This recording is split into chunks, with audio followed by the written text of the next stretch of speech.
All right, so I think that's good. I think we are ready to go, Larry. I'm here. You're our chair. Well, then I should say we call the meeting to order.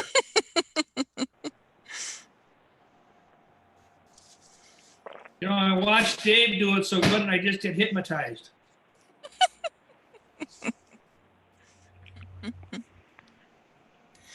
So let me just do a little bit of an explanation. We won't always do our meetings this way, which has resulted in a minor bit of confusion, but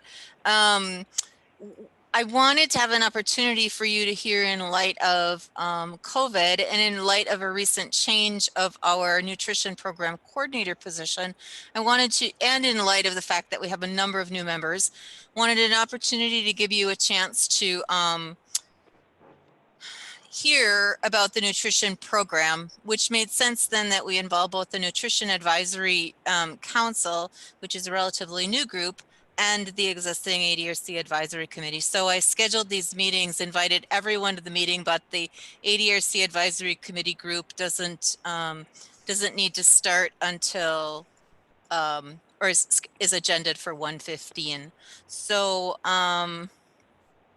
so I don't know, Larry, how you would like to proceed. Do you want me to call the roll as I see it from here? I think that would be the best because I mean, I've got the list of people here, but I think what you've got would be better. Okay. Just walk through it, and if it's something you need me to do, say, Larry, this is what I need you to do, and I will do it. All right. So Larry Bjork is a county board member and our chair for this committee. We have a brand new member, Charlotte Lee.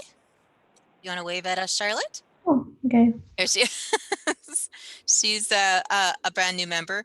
I'm just going to do introductions across the board. We have Bernie Allen, who is our new nutrition coordinator, who you'll hear from in just a second.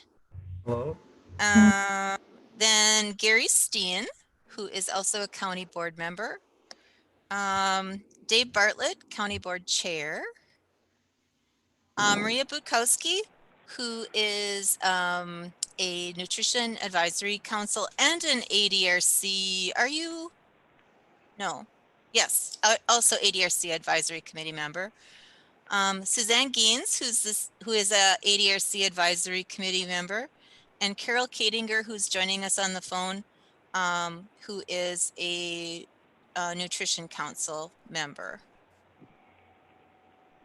And typically, we will meet quarterly, although we were slated to meet in March, and that meeting was canceled. And so we snuck a meeting in here in July, and we will meet again in September. I think that gets everybody. So we would be to approval of the minutes from January 20th, Larry.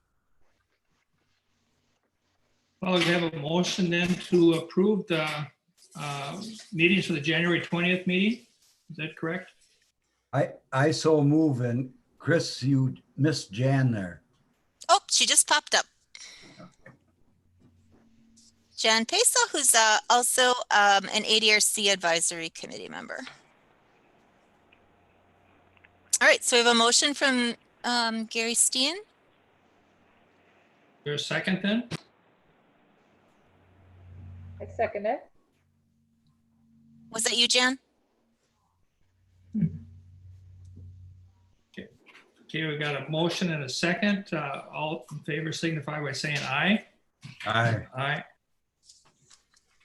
Opposed, the same sign.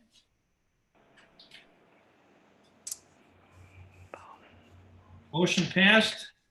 Approval of the minutes. And now I throw it back to Chris. What do you got? Go on the agenda here. And I will tell you all a little trick that that we've learned in doing all of these Zoom meetings. If you're just going to talk on a really temporary basis, like doing an approval of the minutes, all you have to do is hold your space bar and it'll allow your sound to come through. So if you just push your space bar, do your aye or your nay, it will come through in a more timely manner than having to go through the whole process of unmuting. We are all learning. And not to insult any of you, but we are all too old for this. Okay, so I wanted to have a moment to talk with you about you should have had in your packet a summary of grants that have been received. And these are, so there has been, well, let me step back for a moment and just say that as the county, as the Human Service Department and the ADRC have worked on their disaster preparedness plans over the years, we had, I would say almost as an afterthought, added Meals on Wheels, especially home delivered meals, to our essential services list, because I think that most of our disaster preparedness always anticipated a point in time event, a fire, a tornado, I don't know, a roof collapse. I mean, something that would happen at one point in time. You would be talking about maybe losing services for a short period of time, and then you would figure out how to quickly re-implement those. So when you think about senior nutrition or Meals on Wheels, if we had a tornado that did some damage to our building or our resources on Monday, conceivably, a short time later, we could be back up and running and figure out how to be redelivering Meals on Wheels. I don't think any of us ever anticipated a emergency situation that was going to last for months and months and months. So as it turns out, identifying the senior nutrition program as an essential service had a great deal of foresight on our part, although I think it was just absolutely a fluke. Not a fluke, but no one thought we'd have to use it in this way. So as a result, the funding powers that be have, oh, go ahead, Charlotte. I didn't get a packet. You didn't get a packet? No. Was I I supposed to? This is Carol. I didn't either. Huh. Or the minutes? Well, I'm sorry to hear that. Well, They anyway, went just out so you know. Yes, they went out last week. So I'm not sure what happened to them, but I will make note of that. I just got mine on Saturday, so I think mail might be a little bit delayed. Discombobulated. Yeah. Yeah. Oh, so this came in the US mail? Yes. Would have come Okay. in the US mail, and they would have come, and yeah, they were mailed on Tuesday, I want to Oh, it say. should be here. Yeah. Huh. So let me real quick see. I think I can find what I'm looking for here.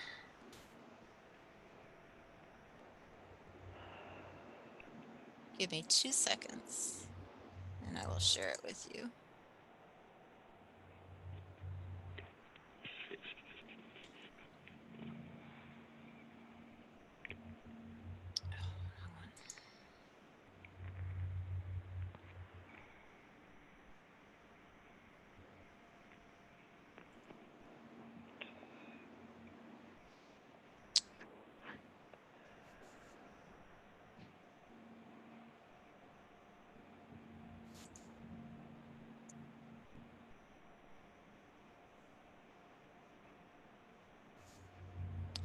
Thank you for your patience. Let me, oops, the wrong one.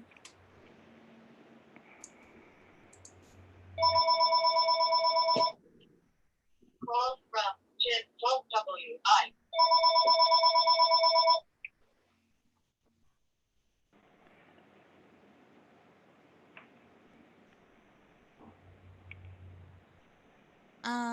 Krista, I lost them. You're trying to screen share? I'm trying to get back to my Zoom. I'll Never remote mind. in. Return to Got it? meeting. I found it. Okay. All right. So I apologize to Carol, but Carol, I'll do my best job to tell you what's on this piece of paper. So we have received a large influx of money related to the nutrition program and services to elder and disabled folks in general.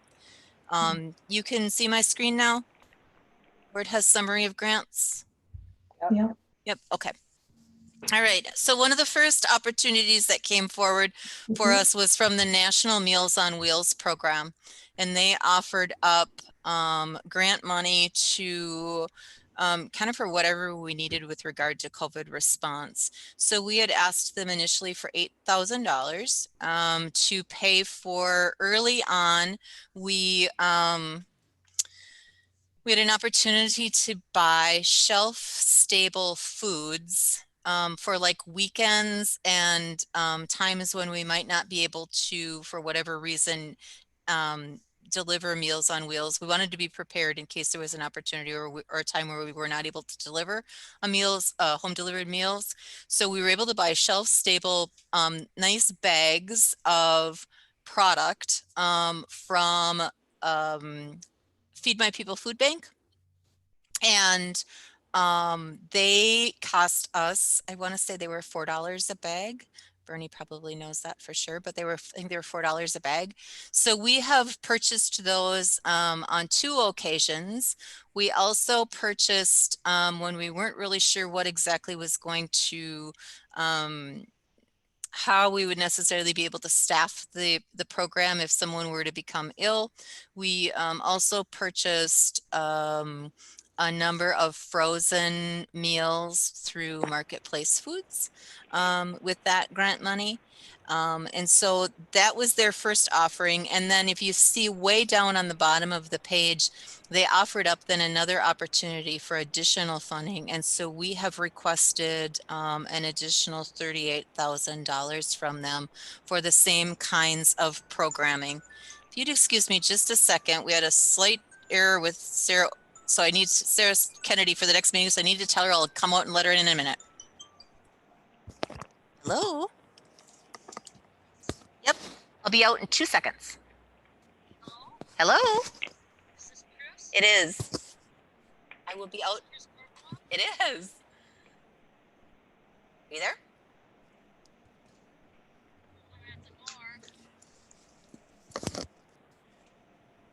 All right, technology and coordination. All right, she's gonna have to stand there for a minute. Okay, so you'll see that we applied for another $38,000 for the same purpose to purchase some of those shelf-stable products to be able to get to people so that they have both coverage for weekends as well as opportunities where we might not be able to get a meal to them if that were to come up. We received $5,000. This isn't directly meals related, but I wanted you kind of to sort of see some of the money that was coming through. We received $5,000 from the Dunn County Community Foundation. We're actually going to use that to purchase loanable technology and internet coverage using hotspots for persons to be able to continue to participate in our caregiver support groups.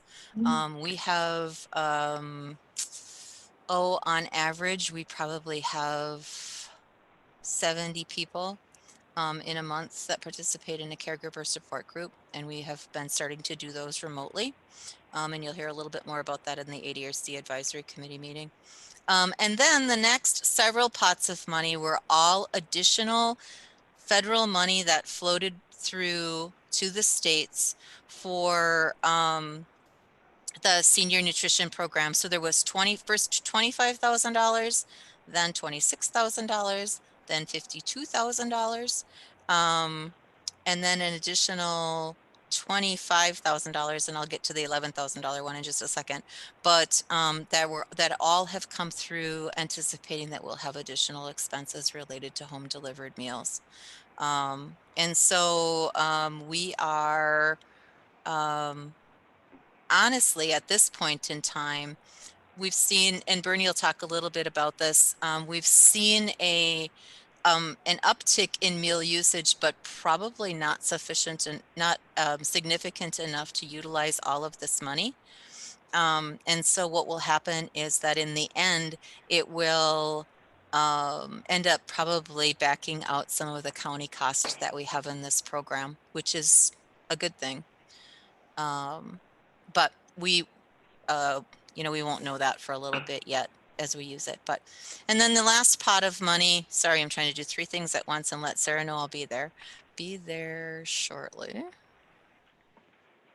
Chris, once she gets in the room, we make sure she goes to a computer that has the Zoom capabilities on it, the headset and everything, and then have her log in, and then I'll drive the rest of the way for her because she needs some assistance. Okay, perfect. Thanks. All right, and then the last one is we also received an additional $11,214 for our caregiver support program. That was money that is really designed to be used to assist people who are in a caregiving responsibility to in kind of whatever way would make most sense. So we typically use a fair amount of our caregiver support money outside of the caregiver support groups that we facilitate. We also use it for caregivers to be able to support respite care or to purchase respite care or day services like adult daycare. And most of those are not options that are available to people right now because of the social distancing. And so that money is available for us to be creative to caregivers to say what would be most helpful to you in terms of us trying to give you a little bit of relief from your caregiving responsibilities. So we're just beginning to sort out how to make the best use of that pot of money. So if you added up all of those pots of money, it's been a relatively significant infusion of cash, particularly into the senior nutrition program. And you'll hear a little bit more in just a minute when we get to the program presentation about what that program looks like now versus what it typically looks like. But I thought it would be helpful for you to know about all that money that was coming our way. Are there any questions about that?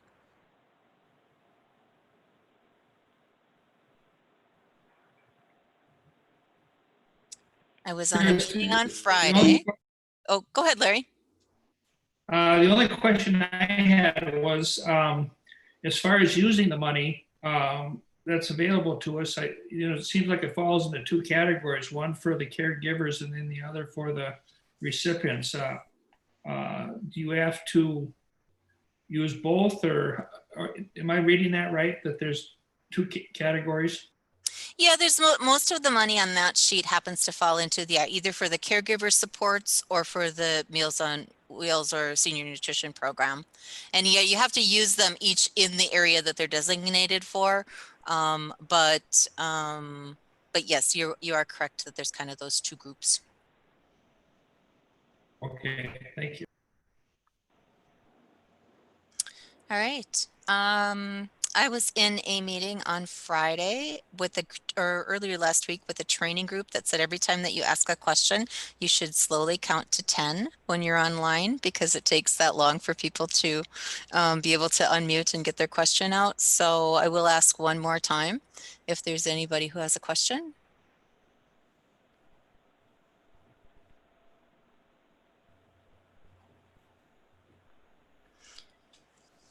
All right, I need to again step out for just 2 seconds to let Sarah Kennedy, who's the chair to the ADRC Advisory Committee, into the building to be able to be the chairperson for that committee. So if you'd excuse me for just a minute, if you all can just hang out, then we will proceed to the ADRC Advisory Committee agenda. I guess, Larry, you could adjourn the first portion of the meeting if you wished. Yeah. Do I call for a motion or just declare the meeting closed? Gary, you got any idea on You can that? declare it adjourned. Good, I will declare it adjourned. Thanks for the help, Dave. And this is something that we're able to do this, isn't it, when you really think about it?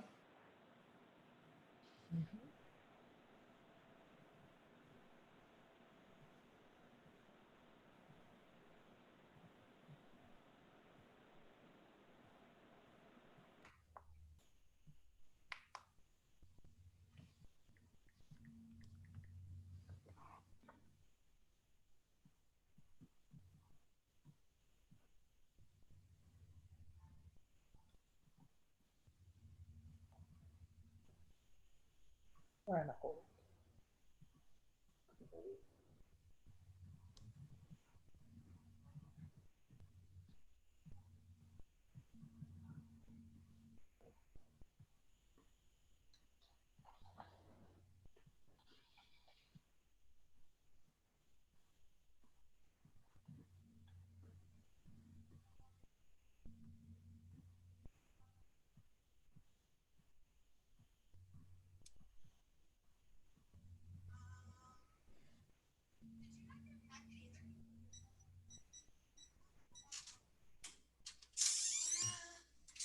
know what happened to him.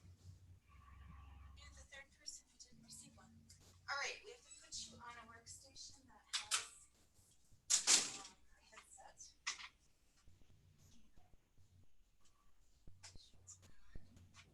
Yep. Okay. So you can just log in.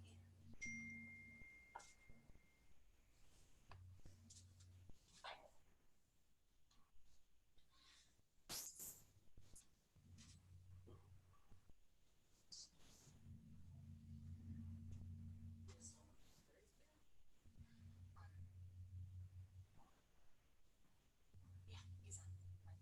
Oh, yep. He's on now. Yep.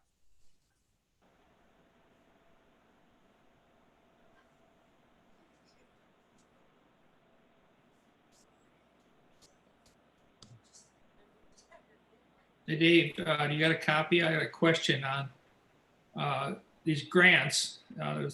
There must be a fair amount of work involved in making application. Is that all done through which department in the county? Does Health and Human Services make the grants, or is there a group of people that make grant applications? I think that the majority of the work is done in the department that's working on the grant. And in this case, it would be Health and Human Services. According to Keith, in the financial department, is grants take up quite a bit of time, and it's getting close to being a full-time job for one person to take care of the grants that we apply for. After they're applied for, if they've gotten, then there's a bunch of work, financial work that the financial department takes care of, and the tracking of the grants and how much is spent and stuff like that, where it goes. So it's grants aren't completely free money. I get that. I mean, there, you always hear about that. People that are writing grants is a pretty skilled occupation to begin with, and then with this virus availability of grants, I mean, talk about having a flood of work to do. Right. I think we're very fortunate that we have a few departments that are very good at writing grants. Health and Human Services, CJCC, our Conservation Department, they all seem to be very good at writing grants and getting a number of grants.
Dave, do you know offhand, did the county have any areas damaged with the storm that went through on the north part? New Haven had quite a bit of washout in their roads. We had one culvert washout. I didn't hear anything about any other of the other townships. The county didn't have much at all. A little bit of shouldering, that's about it. Was there about 3 to 5 inches of rain up through there at the north top side? I heard reports of close to 8, 7.5, 7.6, stuff like that. There was a lot of rain. Yeah.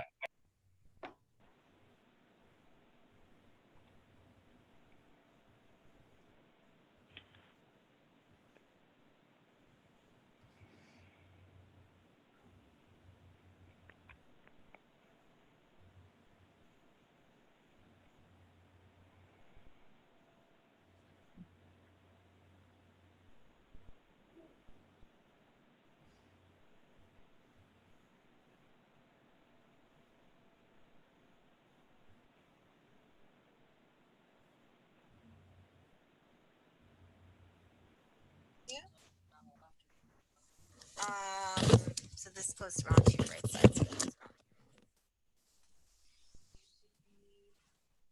Good to go.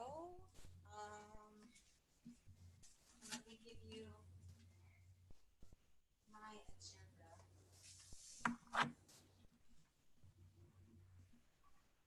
Okay, I can see myself on there.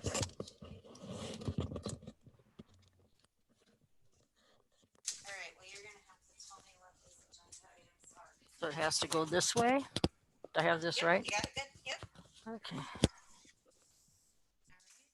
Let me give you this whole group.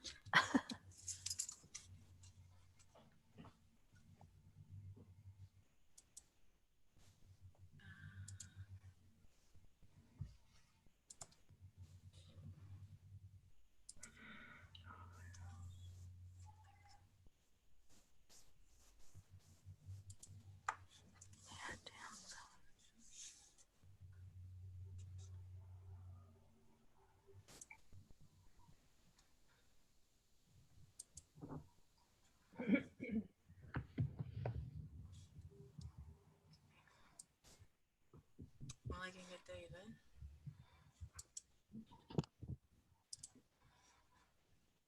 Let me get, I'm gonna get Krista to help you here in a second.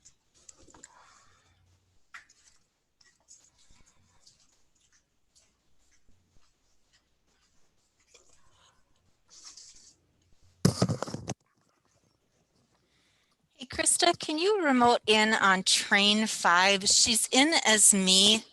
But can you, I'm gonna get feedback.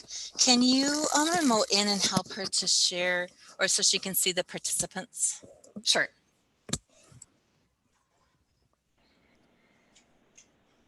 Which one did you say? 11? 5. 5.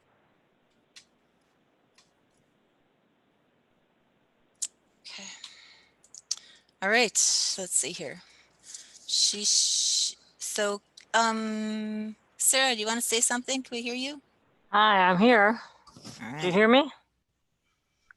Yep. Can you hear me? Yep. Yeah.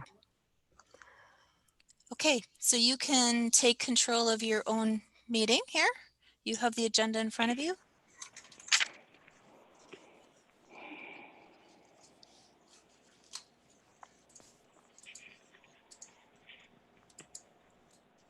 Chris, where do I start? Because you said you did part of it already. No, we did the Nutrition Advisory Council, so you're starting right from the top. Oh, okay. Now I see you, but I don't see me. Yeah, you probably won't see yourself. Okay. Good afternoon, everyone. My name is Sarah Kennedy, and sorry for the mix-ups, but I'm the chairman of this committee, so I'd like to call it the committee to order. Can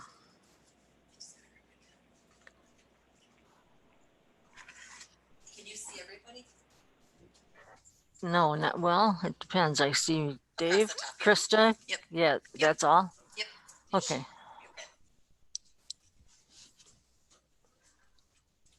So you need a roll call? Yes, that would be helpful. If you want to, if you'd like, in the other meeting, I just did introduction across them as I see them. Would you like me to do that? Yes, please. Okay, so I'm going to just take you in the order that you appear on my screen. We have Larry Bjork, who's a county board member, representative. We have Bernie Allen, who is our nutrition coordinator, and you're going to hear from him in just a minute. We have Gary Steen, who is on the nutrition, who's a county board member on the Nutrition Advisory Council. We have Charlotte Lee, who is a ADRC Advisory Committee member. We have David Bartlett as county board chair. We have Maria Bukowski, who is on both the Nutrition Advisory Committee Council and the ADRC Advisory Committee. We have Jan Pesa, who is on the ADRC Advisory Committee. We have Suzanne Gaines, who's on the ADRC Advisory Committee. And if I'm messing up which committee you're representing, I'm apologizing.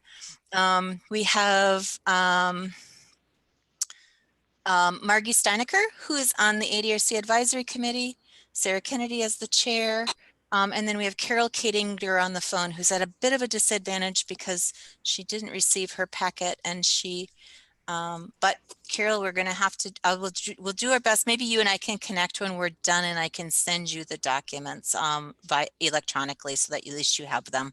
Although they'll probably show up in today's mail because that's how it works.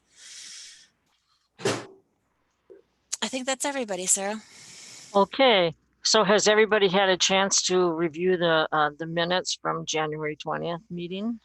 I think that we actually were on, just got them mailed to us? Mhm. Okay. So, and I don't have them here either. So now we'll look at upcoming meeting dates. Oh, hold on a second, Gia. They're I'm going to have to sorry. approve those. Oh, I'm sorry. Yep. So, A motion to approve. can anybody make a motion to approve these minutes? I'll make a motion to approve. Okay. Larry? Okay. Any seconds?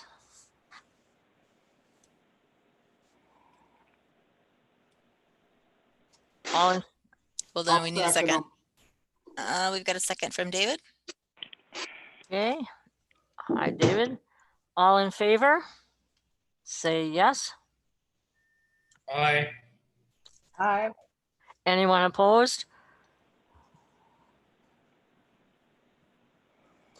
Okay, the minutes are approved. Now we have the upcoming meeting date and time, September 21st. Does that work for everybody?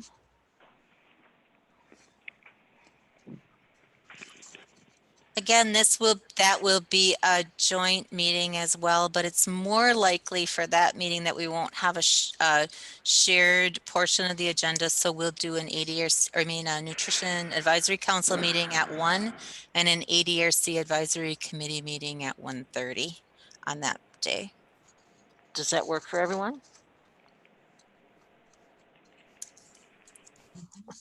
All right. Okay.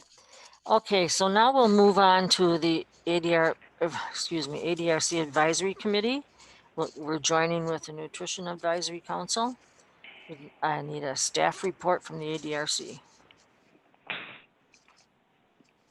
All right, our first presentation this afternoon is from Bernie Allen, who, as I indicated, is our somewhat new nutrition advisory our nutrition coordinator. You who were a part of our group beforehand will know that Babette Tunnyhill was our nutrition coordinator for a number of years. She has since retired, and Bernie has been hired as her replacement. So Bernie, I will turn it over to you to say kind of whatever you'd like the group to know in terms of not only the program, but I don't know, I can't recall if your presentation had a little bit about you and where you came from.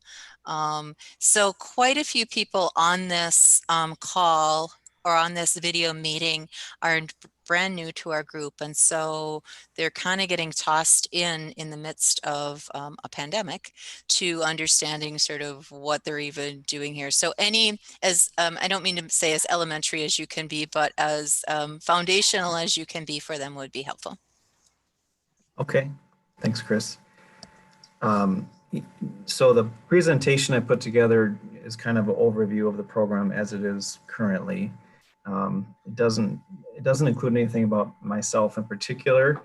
I have been in this position since May 11th, and I was able to spend a few weeks here training with Bobette before she retired. And she's actually still involved in the program. Recently she's been delivering some meals, and she's actually going to be most likely working as a site manager in the fall and winter. But as far as myself, I have been in food service management for approximately 10 years or so. I was working at the Altoona School District prior to starting here. I was working for an outside food service contract management company.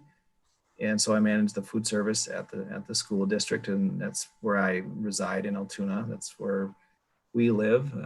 Excuse me, my wife and I have 2 daughters, age 9 and 14, and they attend school in Altoona. So that was a good experience. It was also a learning experience for me because I had not been involved in contract food service management. But prior to that, I have had experience working in long-term care setting. I worked as the nutritional services director for Delp Healthcare South in Eau Claire for almost 5 years. And then prior to that, I worked at an acute care setting at Mayo Clinic Health System in Eau Claire.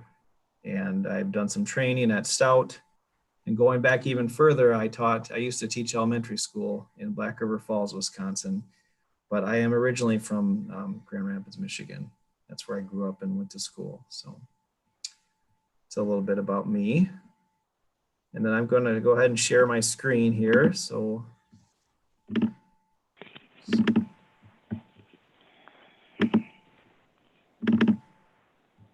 all right, everyone see the presentation there? Yes. And again, my apologies to Carol, and I will forward this to you, Carol, when we're done, the PowerPoint as well. Okay, so the title of this is just, regarding the Dunn County Nutrition Program, spring and summer. And as Chris mentioned, and as we all know, our lives are different than they were prior to COVID. So the program has adapted a number of ways to ensure that we're meeting the needs of our participants. So I'm going to go through a little bit about what we're doing here. If you have questions at any time, please let me know. So our normal sites that we have here in Dunn County, as you can see, we have Menominee, 2 locations in Menominee, Tantera Apartments and Hosford Ridge Apartments. Colfax, we're serving food out of the Grapevine Senior Center in Colfax. And O'Galley Civic Center is typically one of our sites where we serve meals.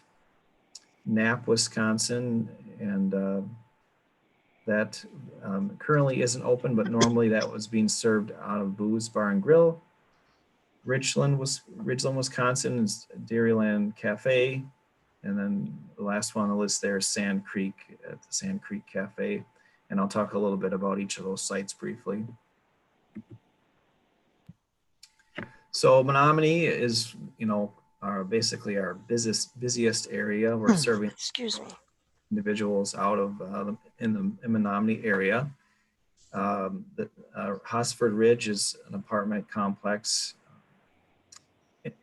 in town here, and it's typically the people living there are 50 years of age or disabled. And we have a small group that we feed there on Mondays, Tuesdays, Thursdays, and Fridays. We would normally have them eating they have a nice small kitchenette there, and they have a dining space, but right now, of course, that's closed. So the meals that we're serving there are being delivered directly to the apartments where the participants live. And we're averaging about 10 meals per day there at Tantera, or at Hosford Ridge, excuse me.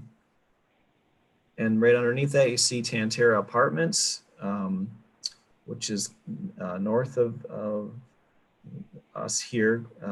It's on Heller Road, not far from the Marketplace grocery store. And we are serving meals Monday through Friday. That's our busiest site.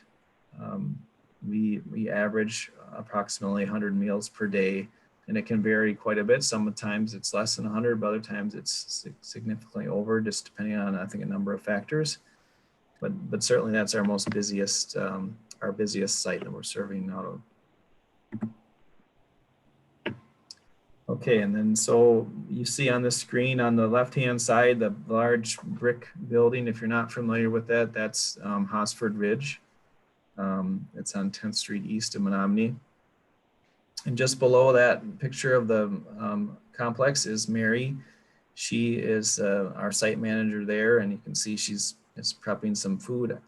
And currently we are prepping everything to be carry out. So she's in that picture, it's hard to tell, but those are actually blueberries that she's serving out in the containers and just packaging everything up. And then they have actually staff that's assisting us there with taking the meals to the residents' apartments. So she's doing the food prep and packaging, and they're doing the delivery. On the right-hand side, the tan and blue building, that's Tantera Apartments. That's the one closer to Marketplace grocery store.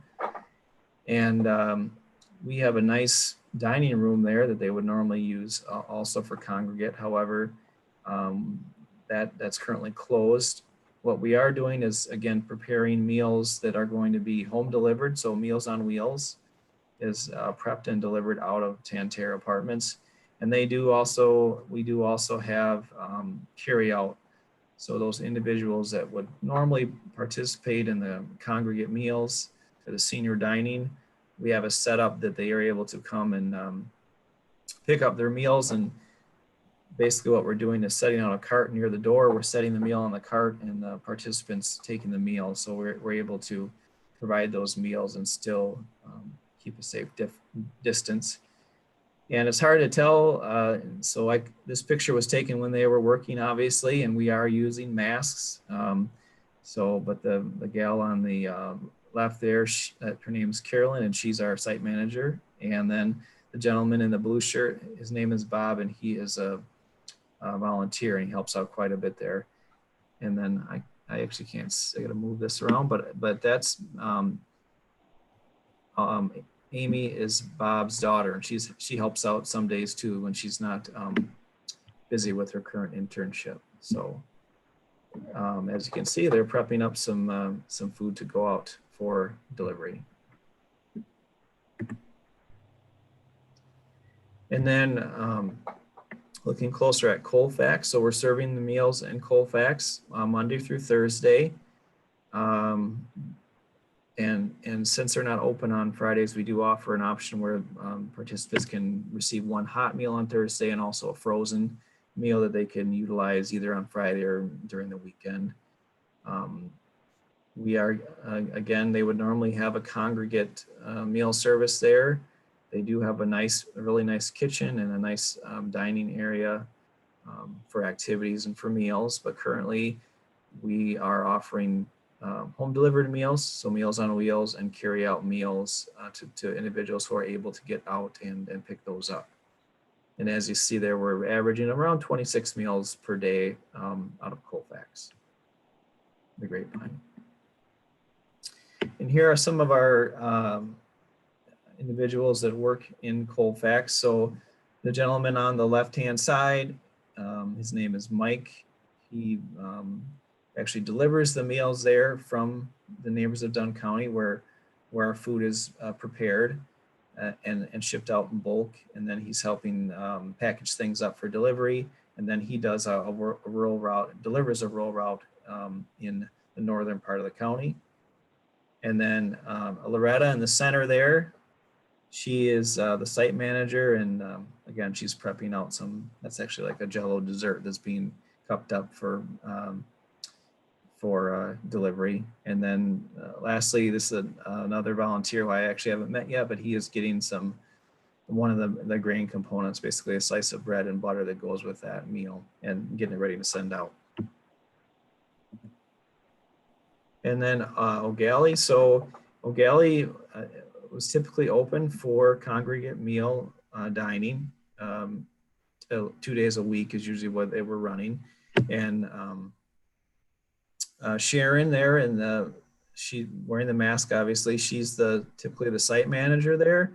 But during the COVID, she's been helping out at Tantera 2 days a week approximately, because again, that site is really prepping a lot of meals. So we appreciate her help. And so instead of managing at O'Galley, she's packaging and helping prep at Tantera. And we are, at the same time, we are currently delivering meals in the O'Galley area. It depends on the day, but we have someone who delivers a rural route south of Menominee, and she is in one part of the county 2 days, and another part approximately 2 to 3 days, depending on the area. And in Knapp, so actually before I started here, Knapp had stopped service, and then there was discussion about opening back up and continuing, and that's still up for discussion down the road. However, currently the residents in Knapp are receiving Meals on Wheels Monday through Thursday, and these two gals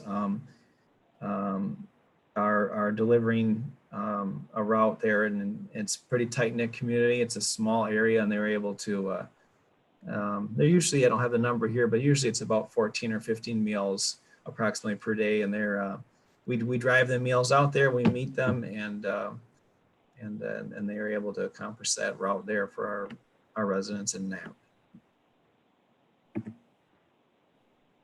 And Ridgeland, we are serving carry-out meals out of the Dairyland Cafe. So again, normally individuals would be able to enter the restaurant and participate in the congregate or senior dining there at the restaurant. But given the current conditions, we are just offering carry-out. And as you see, it's approximately 9 meals per day at Ridgeland Cafe. And then lastly, Sand Creek. The Sand Creek Cafe has the same setup where individuals are able to come in and purchase their meals for carry-out. And they are serving Monday through Friday, and they average about 5 meals per day. So smaller volume, but we do have some people participating there. Okay, and Chris mentioned earlier about the increase in participation. So overall, when I look back at the participation in 2019, and then look at the current scenario, at least the last 3 months in the second quarter of 2020, there's an increase of about 10% in the amount of meals that we're serving. So that equates to 9,097 meals served during the second quarter of 2020. And of course, the majority of these meals are home delivered meals. You know, prior to the pandemic, we'd have more people certainly participating in congregate meals, but since we don't have that option, we are delivering more meals, and depending on the location, we are offering the carry-out option as well. So that breaks down to about 20% of the meals.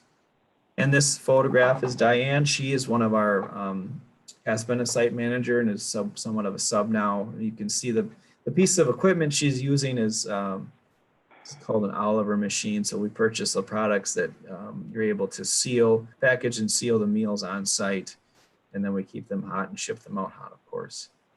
So that's her in action there. So when I started here in May, and beginning in approximately mid-March, the program, the nutrition program, we have been serving meals throughout, but when the onset of COVID started and things kind of started to get scary, and we didn't know what was going on for certain as far as spread and things of that nature. The staff here at the Department of Human Services was delivering the meals in the Menominee area. So we basically developed a calendar, and those who had a schedule of their normal day-to-day business slowed down, they were able to then participate in the meal delivery. So we took a break, I guess you could say, from utilizing any of our volunteers. And just recently, in the beginning of July, approximately July 6th, we have started to transition back to utilizing volunteers to deliver our meals. And we have just implemented a number of precautions and taking steps to ensure the safety of our participants and also our volunteers, of course. And this gentleman here, his name is Dave, and he delivers one of the routes in Menominee. And as you can see, he's wearing a mask and he has gloves, and he's taking precautions during his route.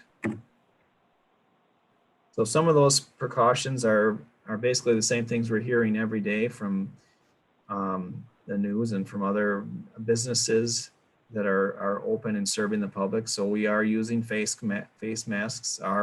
All of our staff and all of our volunteers are using face masks.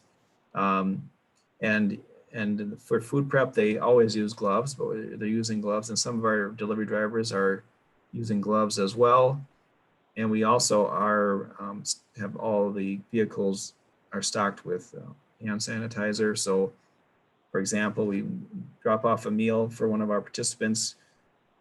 As we get back in the vehicle, we're sanitizing our hands before we proceed. But some of the increased sanitation practices that we have developed in the last few months.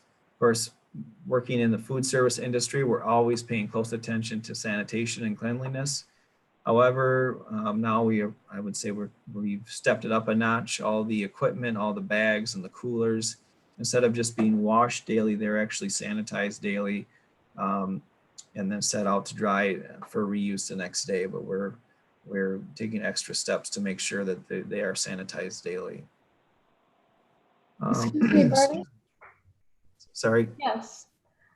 My husband and I are volunteers, and we're interested in getting back to our volunteer work. Is it possible? We worked at Tantera every Wednesday. Okay.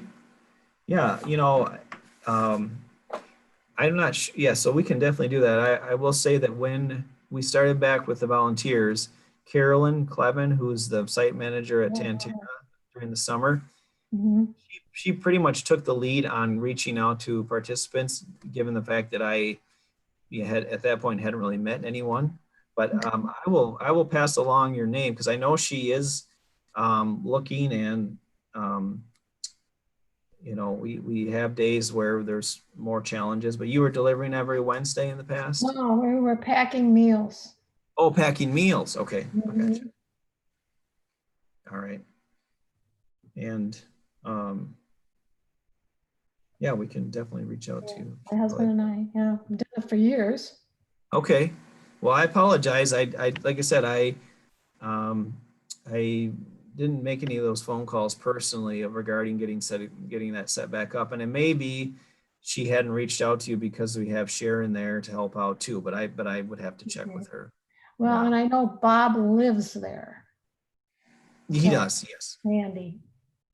Yep, Bob. Yeah, and I think originally he was helping out on Wednesday, Thursday, and Friday, and some weeks he's there every day. But it kind of depends on the scenario. But I've noted that, Charlotte, and I'll see, reach out to Carolyn and see where we are. And yeah, I know her well. I've worked with her many times. And then normally she'd go back to working at Stout. And as of right now, that is still the plan, actually.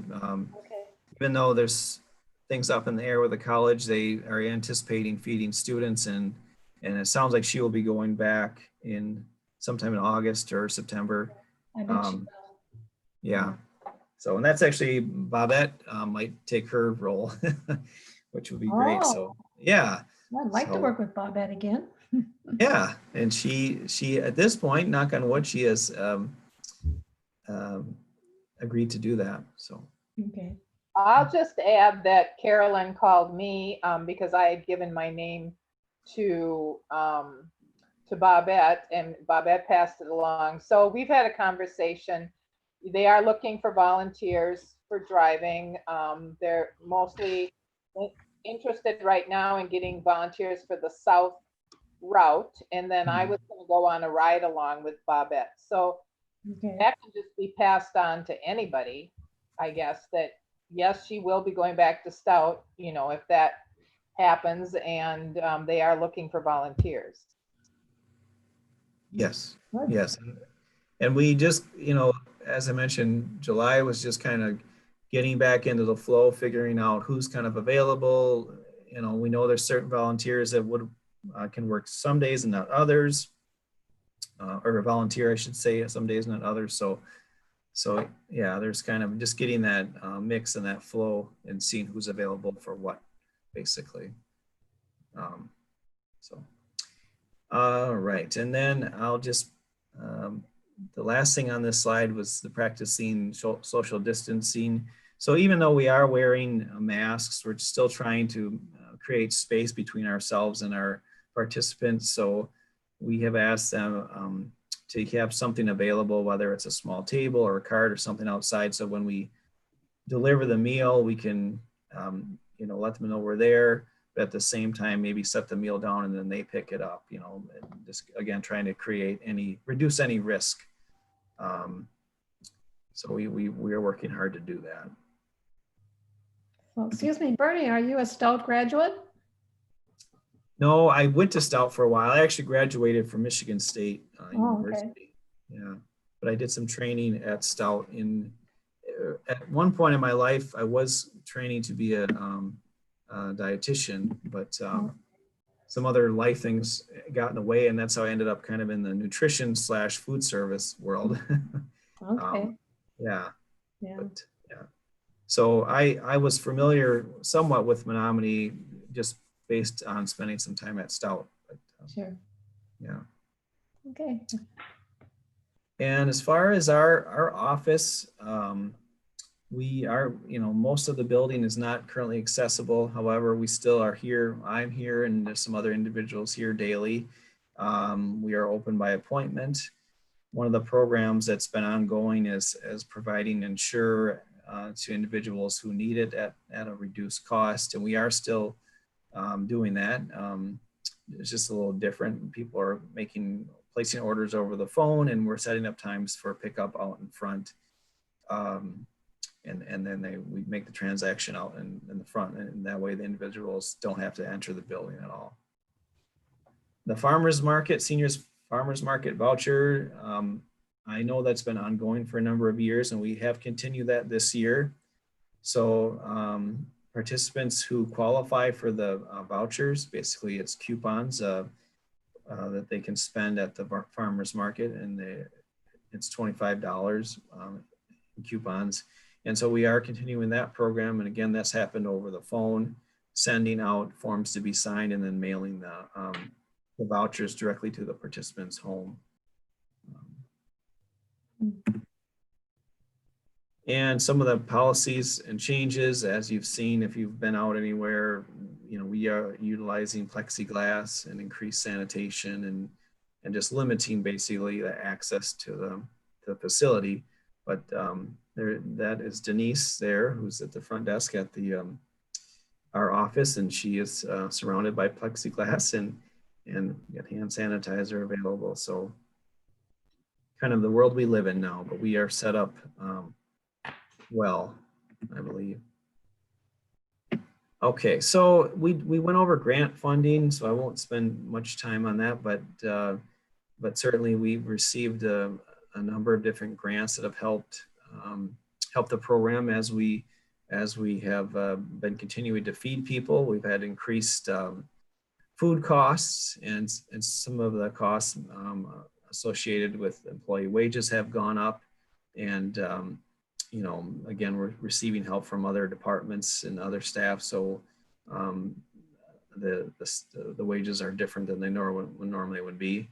And looking at different supplies, we're sending out more meals versus serving meals on site. So some of those supplies are things just like for packaging, cups and lids and those things of that nature.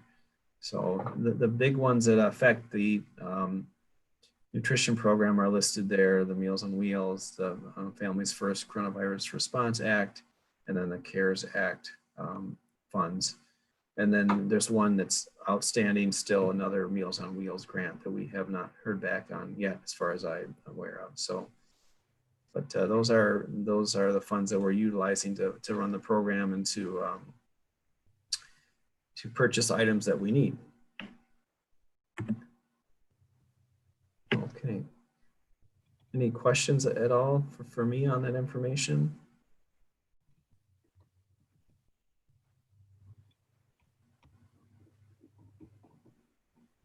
Okay, well, thank you for your time. I appreciate your time, and I appreciate you for all the individuals here that are involved in the Nutrition Advisory Committee. I know there was some work to get that put together, and I think it's a great thing. So I wanted to take a minute just to give you a little tiny bit of background. A significant portion of the funding for the senior nutrition program comes through the Older Americans Act, which is federal legislation, which authorizes payments or funding for services related for older Americans kind of across the board. That money gets funneled on the state level through an agency called GWAR, the Greater Wisconsin Agency on Aging Resources. And they manage that federal money that comes down and distribute it out to the counties. So we actually have a state-county contract with GWAR, a number of them actually related, and one of them related to the senior nutrition program.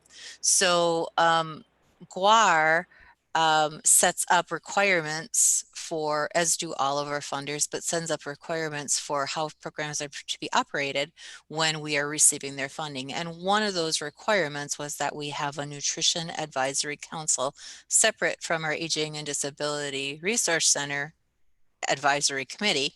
And so we established that council late last year, took it through the processes of establishing it as a county committee, and it came into being in November of last year. So it's pretty new. We're still sort of figuring out how exactly to best utilize that and not create redundancy with the ADRC Advisory Committee. But because the nutrition program really is housed in the ADRC, and we have so many ADRC committee people who are new, I thought that it would be good for you both sides to hear the information. I did want to circle back for just a second to the Ensure conversation. So we are able to purchase Ensure, the drink supplement or nutrition supplement from Abbott Laboratories at a reduced charge from what it would cost you to be able to have to go out to, say, Walmart or Sam's Club or wherever and purchase it. And then we just funnel that back through at cost to what we're able to purchase it for. So we sell we're not making a profit, but we process through our organization just under $10,000 a year worth of Ensure that goes out to people who are in need of that nutrition supplement. Okay, question. Do they have choice on flavors? I don't know an answer. There you go. Yes, there's 4 flavors: chocolate, vanilla, strawberry, and butter pecan. Butter pecan now. Oh, okay. Good. That's what Bobette was offering when I started here, and here, so I think those are the top flavors in popularity. Any other questions regarding the nutrition program? I do have a question, Maria here, about there was another grant for a program for food for pets. I think the reason being so people wouldn't use the meal that they got for their senior meal to feed their pets rather than eating themselves. Is that pet program still a part of the Meals on Wheels? So that program gets offered, am I unmuted? Just want to make sure. That program gets offered, seemingly it has annually been offered up. I believe it's a partnership between Meals on Wheels America and Subaru. Oh, But I have not seen notification of that yet this year. Although typically I'm trying to remember when that funding kind of typically comes through. I mean, so many things are a bit discombobulated this year that, but I've not seen the offer for that. It's usually about $2,500. And we're able to, yeah, purchase either food for animals or like to pay for small veterinary costs so that people don't have to use their food money in order to pay for those veterinary costs.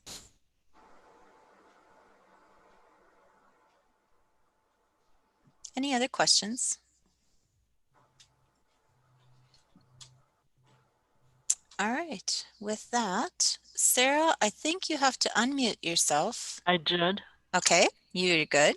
And you'll have to tell me what's next on the agenda since you have my agenda. The DHS recommendations for ADRC reopening as of 7/9/2020. All righty. So again, similarly to the nutrition program, our funding for the ADRC actually comes in the aging programs, which include the senior nutrition program, the transportation program, and our caregiver supports. Those programs all are overseen and the funding comes through GWAR, through that Greater Wisconsin Agency on Aging Resources. The funding for our ADRC, the rest of the ADRC, I'll say, the Aging and Disability Resources piece, which includes information and assistance, options counseling for people so that they know what kinds of things are available to them, and then actually the assistance with the eligibility determination to have publicly funded care. So if you need an assisted living situation, or you need to have additional supports in your home in order to be able to remain living independently, you could apply for, if you were income eligible, financially eligible, apply for publicly funded long-term care services through Medicaid. And we do the eligibility determinations through that through our ADRC. We'll go over all of those things over the next months as we meet and we kind of pick away at some of these program presentation pieces. But the funding piece that comes from for the ADRC, different than GWAR, that money comes to us through the State Department of Health Services, through the Office of Resource Center Resource Center Development. I don't know. Sorry, there's so many of those acronyms. And they have, similarly, we have a contract with them. We are essentially, so the way that the state of Wisconsin operates, or way that things operate in Wisconsin, is that we are, each of the counties have independence in the sense of that they're all have their own governing structures. And then the state is actually the kind of like leads the show. So the State Department of Health Services receives the monies, receives the tax tax monies as well as the federal monies that come into the programs that they oversee, and then they divvy those out to the counties. So we're county run, but we're state administered. We're essentially the kind of the layman's way of saying is that we are an arm of the state. Or maybe we are more like the hands and the feet of the state in this particular. So there, particular example. So there are a number of ways that counties have some autonomy in being able to figure out how to deliver programs, and then there are some things that the state tells us that we need to do. And those things that we need to do come to us just as in the nutrition program by way of a contract. It's called a state county contract. And in the ADRC's world, it's probably about 80 pages long of the do's and the don'ts of providing ADRC resources in your community. And so the state has, so then the Department of Health Services has also been directive in terms of what they are asking counties to do in regard to reaction to COVID. And so it gets confusing because we say DHS, so we can mean the Department of Human Services on the local level, or we can mean the Department of Health Services on the state level. So when I put this as an agenda item on the agenda, our county manager said, what do you mean the DHS has recommendations about reopening? And I'm like, well, not DHS us, but DHS on the Department of Health Services side. So so you received those in your packets, but for those of you who didn't receive packets, I'll just take the liberty to kind of review those. So as you may well be aware, the Badger Bounce Back Plan has 3 phases that it wants to move through in order for operations across the state to return to normal. Dunn County is still operating in phase 1.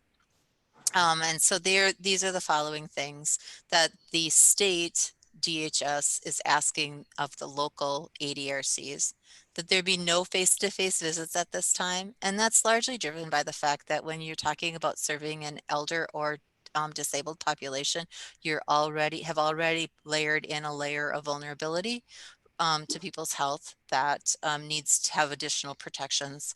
So no face-to-face contacts. All correspondence with consumers should be done virtually or over the phone. And we can therefore have verbal consents and electronic signatures, or send things by regular mail. All of our outreach is also done virtually. Our governing board, which are you, should hold their meeting virtually. No face-to-face meetings as of yet. Commit participation by the ADRC in community events is suspended. Our dementia care specialist training, we just hired a dementia care specialist in conjunction with Chippewa County. We share a half-time position. They have a half of the time, and we have half of the time. She's actually going to start in right about now, mid-July, I believe. And her training will be done virtually. We'll also the training that we provide to entities to become more dementia friendly is provided virtually.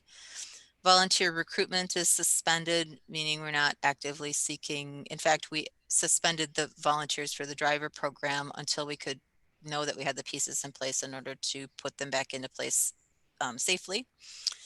Support groups and evidence-based programs are supposed to be done virtually, and we're just re-entering into the world of delivering caregiver supports virtually, and actually people are liking it.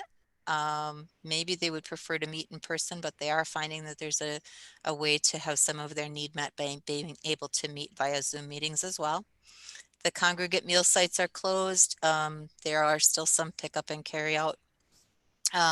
Face coverings for everyone when they're out and outside of their workspace or their workstations. We are doing wellness checks and assessments by phone as we through the nutrition program, as well as people are helping to just continually provide information and reassurance to folks as they call us with regard to ADRC services. Nutritional education is done virtually, and then we're providing transportation through our transportation program for only essential medical visits. So if you were, typically the nutrition, or I'm sorry, the transportation program would allow you to utilize transportation services for basically any need that you might have for which you couldn't find other kinds of transportation, and now we're only doing them for essential medical care. So stage 2 would be pretty much the same guidelines. And then it would just mostly move to what would happen if we started to implement more face-to-face contact and what kinds of precautions and personal protective equipment would be necessary in order for that to happen. So at this point in time, the State Department of Health Services as well as GWAR are indicating that they don't anticipate that much of that will change until at least until after the first of the year.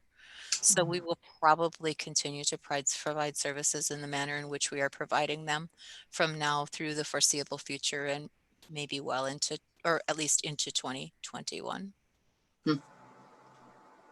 Again, in large part because of the vulnerable, the age and the disability, creating a vulnerability to the population that we're serving. Any questions about that?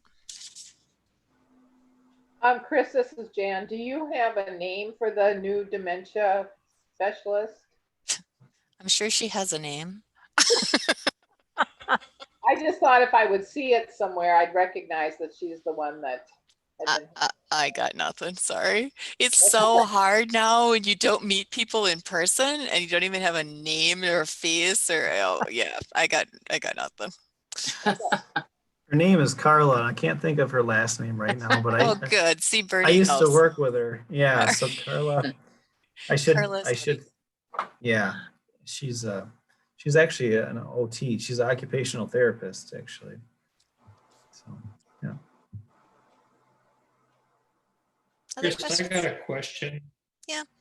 Chris, Yeah. Larry, looking at the minutes for the January meeting, they were talking about having those dementia plays October 1st at the Mabel Tainer. Will that be on the agenda coming up, or as long as we were talking about dementia program, do you know what's happened with that? Yeah, I have not heard an update on that, although I would anticipate that they will be canceled, but I have not heard officially heard that. So the September meeting, we'd probably know one way or the other for sure. I would think. Yes. Jan, her name is Carla Burscheit, is how you say it. Burscheit? Yeah, is that spelled? it's spelled BERSCHEIT.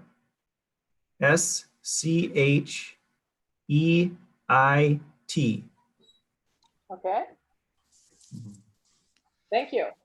And does it say, Bernie, when she's going to start? I thought it was like today, like the 20th of July, but I could be wrong.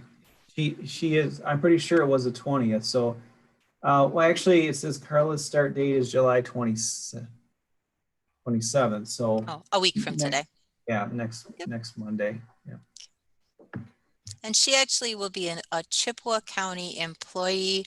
And then the grant that we received to add that position was $80,000. Going forward, there's not an end. It doesn't end. The grant itself doesn't end. So it's $80,000 a year to fund that position. So the money goes to Chippewa to pay her in full, but then she spends half of her time in Dunn County. What you got next on the agenda, Sarah? Okay, the financial report. Oh, all right. Some of this feels a little daunting when we're doing it by virtually. So you also, and again, for those of you who don't have it, I will send it. I'm not going to spend a ton of time in this because we will dig in probably at our next meeting a little bit more to do a bigger kind of overview of the ADRC at large. So this financial report basically takes the information out of our financial system and synthesizes it into something that's a little bit, even though it looks a little daunting, a little bit more understandable. So for instance, it breaks it out into each of the program areas have a blue heading. So we have the nutrition program, the caregiver programs, the 8521 grant, which is the transportation grant that we received from the Department of Transportation. And then kind of the catch-all to everything else that we do for an ADRC is under ADRC grants. And so you can see, when you have a chance to kind of look into this, you can see there's a lot of information in this one little report. It tells you, it says SAP loaded 2020. That's the amount that we budgeted in any particular category at the beginning of 2020. And then you have a year-to-date number that just tells you what we've paid through, and we're on a little bit of a delay because of the way that, so when we provide costs, where we provide services now, for instance, in July, we won't pay those bills until August. And we anticipate that we would have most of July's bills paid by the end of August. So as you look at this report tells you all of the bills that we paid through the end of June, which was our last full month, which would account for all of the costs expended through the end of May. So I'm sorry that that sounds so complicated, but it really, it's the way that when you spend money, and then just like in your own budgets, what you're paying for time that's already passed. So this is our year-to-date expenditures, our expenses paid through the end of May that were paid in June. So you have what was loaded as a budget item. SAP is our county's financial system. And then it's the name of our county's financial system. And then year to date, and then we project those costs out over, if we continue to expend it the way that we did in the first 5 months of the year, what would that cost us going forward? So you can see, for those of you that have it in front of you, can see that we budgeted $241,000, and that is not inclusive of staff costs. Those are actually captured in the top row in yellow or gold. Those are the costs for the entire ADRC staff. They're not broken out in each of these program categories, but we budgeted $241,000 of nutrition program expenses, and we're projecting expenditures at $341,000. So when we talk with you about that the extra money that's being received, that would be money that would be used to offset those increased costs that we're incurring for those things that Bernie explained, for extra food costs, for extra supplies, and some extra personnel costs.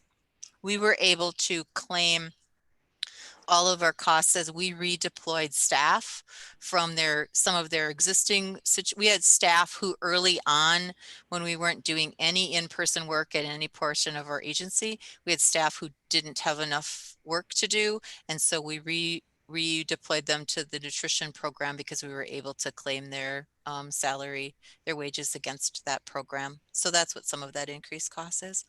The caregiver programs are, again, all of those caregiver groups that we provide, as well as some respite care, some transportation, some supportive home care kinds of things for people that allow them to remain independently in their home. And you can see on the flip side, because we haven't been able to provide respite care and those kinds of things to folks, that program is currently under expending the money that's budgeted to it. The 8521 program is a pot of money that we receive from the State Department of Transportation. 8521 refers to the section of statute that program that authorizes that money. The 8521 program comes to us with this year about $105,000 worth of funding, to which we need to provide 20% of a match. And so we end up having to spend roughly $130,000. That goes to two places. A big chunk of it, about $100,000 of it, goes to the Dunn County Transit for doorstop bus service. So you see the buses zooming around Menominee. Those are the route services, but you also see the smaller buses, used to be called the Blue Bus, for those of you who remember blue buses. Those provide doorstop bus service. So basically, if you're elder or disabled and you need to have transportation to within town, you can call, make an appointment with the doorstop bus service through Dunn County Transit, and they will come and pick you up and take you directly to your appointment. And so the 8521 money funds part of that, and then it does fund our volunteer driver program. We again contract through Dunn County Transit to dispatch that. So we have some volunteers who are willing to do driving for mileage reimbursement at 57 cents a mile, I believe. And they're willing to transport people who are in need of usually medical services.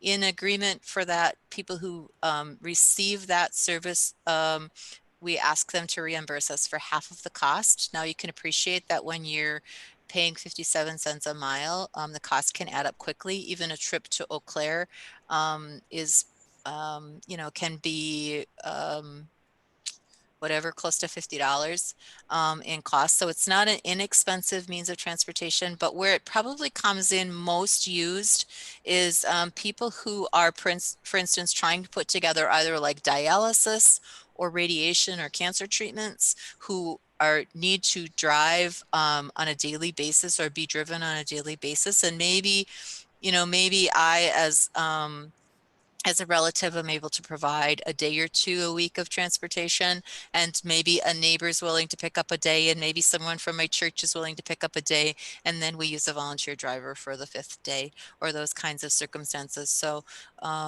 those are the kinds of situations that oftentimes use the volunteer driver program. So that's the 8521 program. And then the rest of the program is really just all of the other things that the ADRC does. So you can see then each of those lines tell you kind of give you some idea, some of them pretty descriptive, like cell phone. Those would be cell phone costs that we're paying for staff. And office supplies, those would be somewhat self-explanatory. Some of them are a little bit more not quite so self-explanatory, like non-capitalized equipment. And I guess computer expenses, but basically non-capitalized equipment are small equipment purchases that don't meet a level of where you're actually considering them like an asset. Like if we, I don't know, I'm trying to think about if we bought vehicles, those would be something that we'd actually have as an asset. If we buy a new table for a workstation, that would be non-capitalized equipment. So those are kind of, that's a really quick summary of the funding piece of the ADRC. When you get to the bottom of the second page, you see a green line that tells you the total of what was budgeted for the year was $1.7 million, $53,581, and we're currently projecting at $1,781 to $781,279. Again, that's a little bit over our budgeted amount, but the expenses are only half or a part of the equation.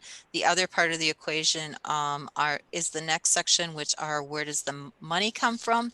It's a little bit harder to read and interpret, and we can dig into that a little bit more in a future meeting, but just suffice it to say that when we are over expending money, Usually for costs that we have control of, that means because we also have an increased revenue from someplace. In this particular case, as you saw earlier, probably close to, if not over $100,000 of additional money that's coming to us for the senior nutrition and caregiver support programs. So, so while we on the expense side are overexpending, we also have increased revenues over what we anticipated having. So that's a really quick little, and please don't feel daunted ever to ask questions and or to feel like you've heard this about 16 times and you don't understand. Because honestly, even as an administrator, I think I went through about 3 or 4 budget cycles before I even began to understand the complexities of the ADRC budget, because the money comes to us from so many different pots of money. And so many different strings and different names to things. So don't feel intimidated if you don't understand this, but it does give you a way to just kind of start to look at it and say, where is the county spending money in the ADRC programming, and what does a little bit of what does that look like? And again, all of the staff costs, which are the majority of the cost, are captured in the very top section. For all of the county staff anyway. Any questions about that?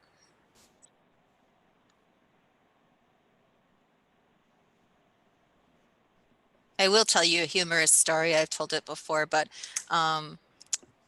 so similarly, the Health and Human Services Board gets a report similar to this for all of the human services activities, and we also look at a report that tells us all the bills that were paid in a particular month. So honestly, sometimes when you do meeting after meeting after meeting, things become a little routine, and sometimes you're a little distracted. So at the beginning of a Health and Human Services Board meeting one day, I was just like paging through our our file of invoices claimed, and just kind of putzing along, and there's talking going on around me, and I look down and I see that one of the very first things was paid to Shooters, the strip club out at the edge of town.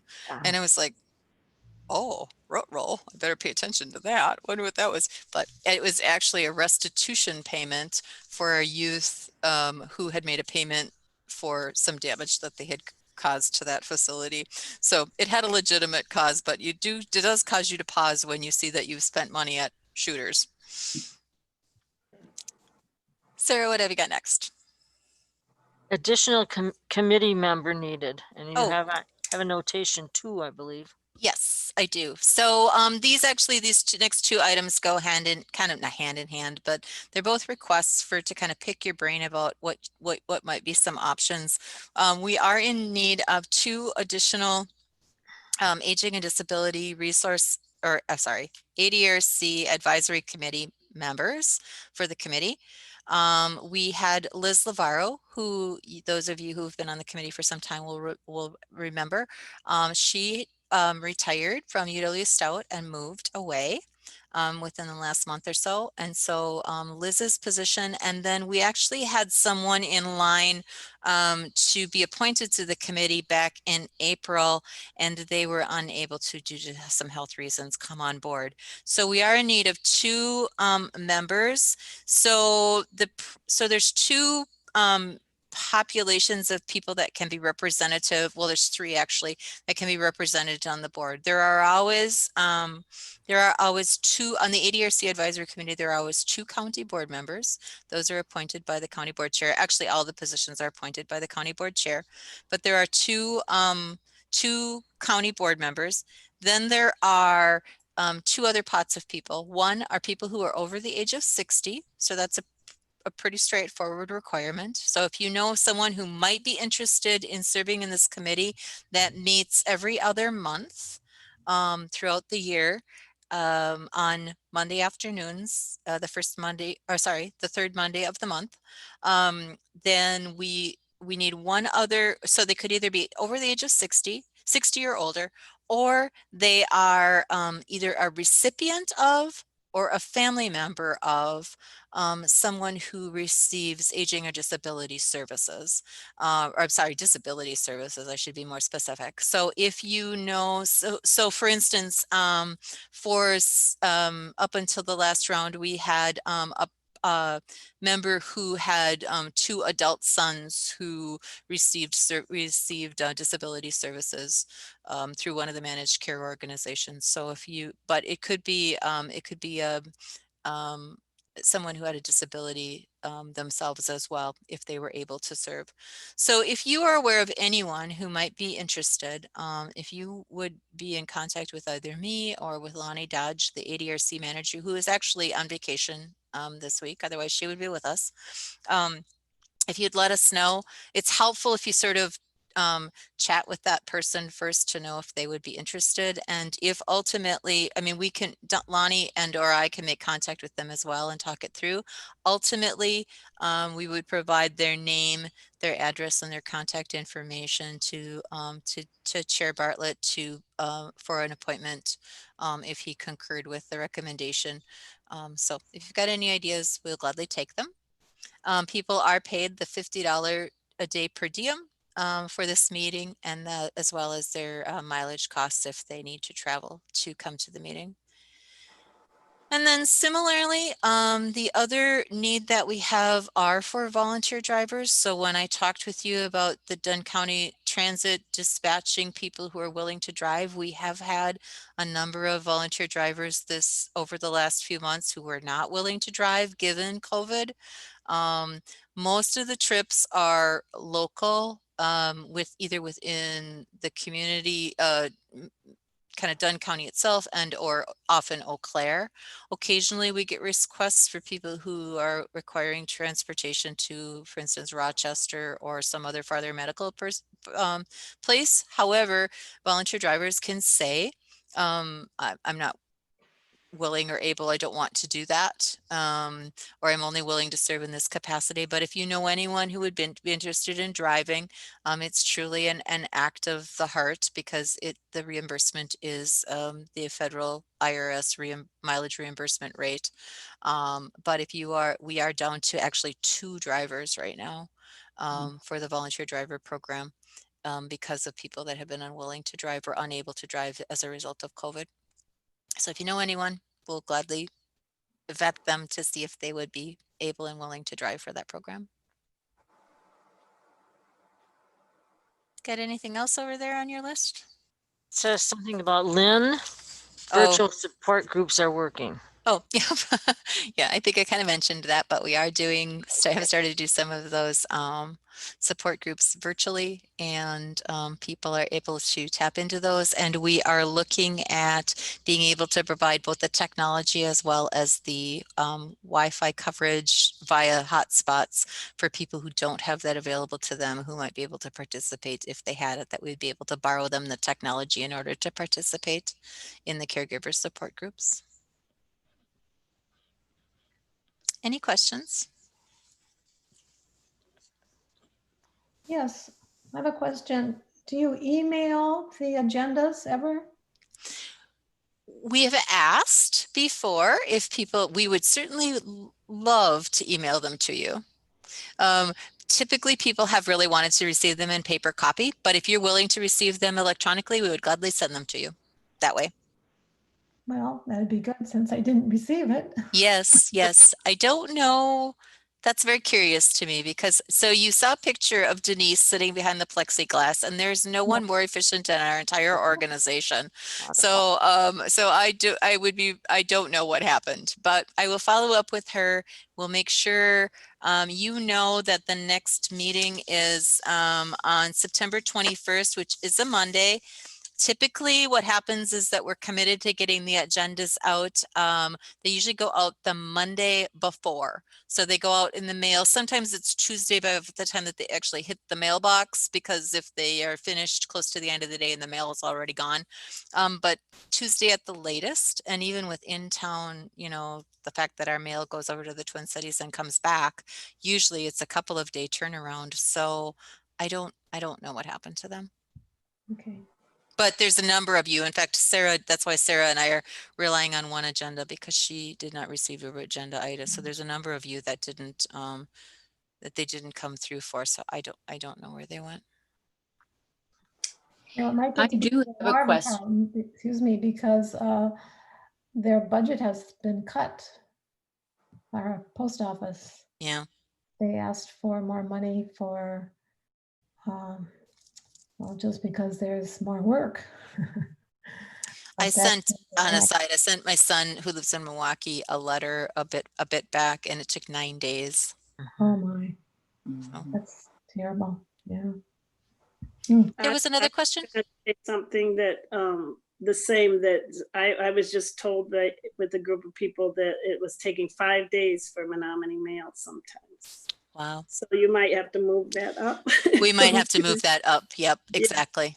But if you are willing to receive that, if you are willing to receive your packet electronically, or that works for you, we would be glad to send them to you that way, and not get them in the mail.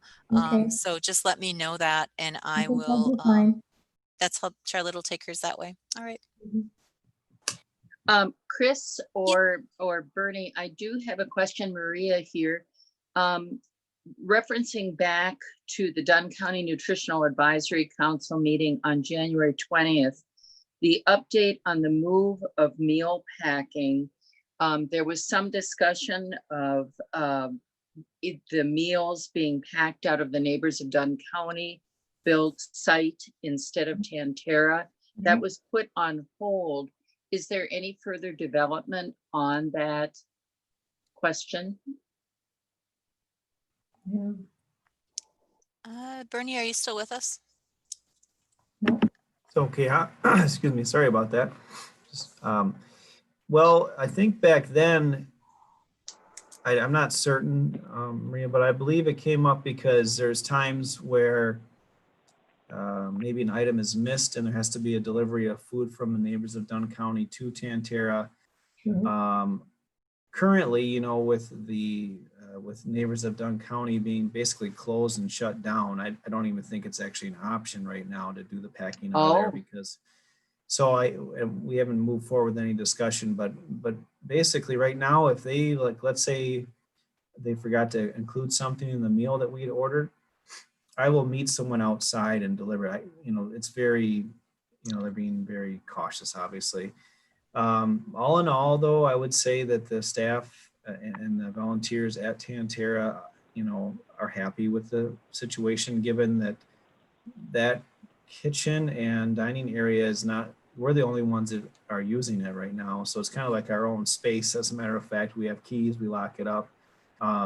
We are considering adding another hot well just because of the increased volume, but I don't know. I think that, you know, that the packing and serving out of the Neighbors of Dunn County still could be an option down the road, but I don't see it right now as anything that's urgent, and actually I don't think it would happen in this current situation.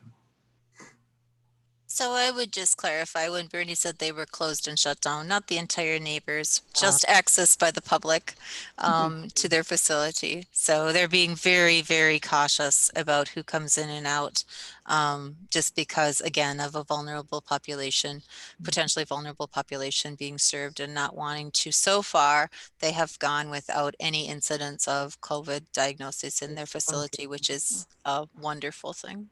Wonderful. Excuse me, Chris, may I add?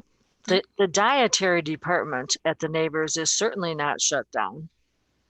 They have to provide food for the Right. residents. So they may, as we got a report at our Neighbors Committee that on their financial thing, and that came out like they were doing pretty well. So I don't know if they're not doing. Sorry, that was a poor choice of words on my part. I meant they aren't allowing people to enter the facility. Correct. But we are still receiving food from there every day, and you know, as a matter of fact, we have we receive a lot of positive comments on the food from Neighbors of Dunn County. They do a good job, and there's little bumps along the way where we have to iron things out, but all in all, it's a very good relationship. And it says leave meeting and just click that. Okay. All right. Any other questions? Nothing, and there's nothing left on the agenda. So unless you have something else. We'll meet again on September 21st. Both the Nutrition Advisory Council from 1 to 1:30-ish, and then the ADRC Advisory Committee at 1:30, for however long it takes us to transact our business. Mhm. And at this point, I don't know if there'll still be virtual meetings or not. I would anticipate that will probably I be the imagine case. so, but so Yeah. I just thought I'd throw that in. They're a So, little clunky, and I thank you all for hanging in there with us as we navigate the clunky. since we don't need a motion for this, I can say that the meeting will be adjourned as of now. And thank you, everybody. Thank you. Bye, everybody. Bye. You want to Bye. end the live stream? Thank you. Chris, Yeah. can you end the live stream? Yeah, I'm just trying to get to it.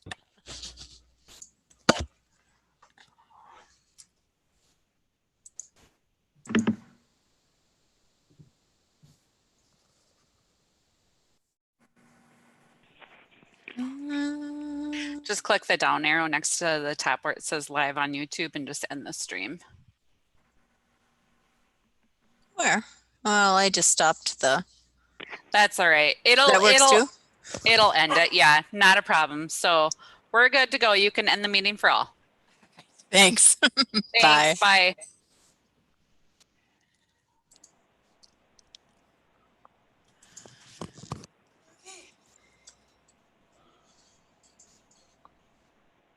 Now, can we just shut down?